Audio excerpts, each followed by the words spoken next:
Germany quitting nuclear doesn't doom the energy transition.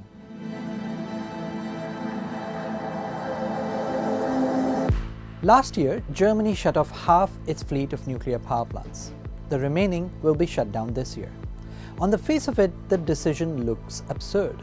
Why would you shut down low-carbon sources of energy now? Europe's gas prices are setting new records, and the demand for clean energy has never been higher.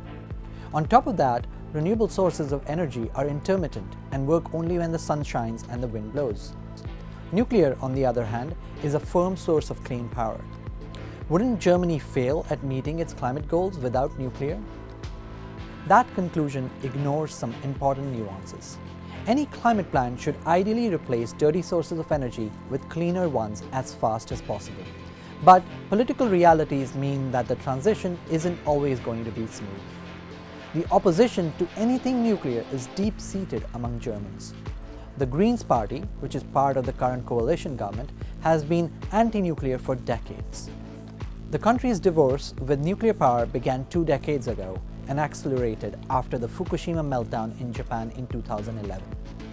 Angela Merkel, then Chancellor, tried and failed to get public support for extending the life of even existing nuclear power plants. That failure, however, shaped Germany's push into renewable power. The country heavily subsidized the rollout of solar power in the early 2000s when the technology was still quite expensive. That subsidy didn't just benefit Germany, but the whole world. Solar is now the cheapest source of new power in most countries.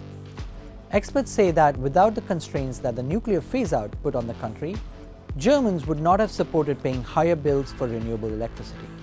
So yes, Germany would have had an easier time meeting its climate goals with nuclear power, but that's only one side of the story.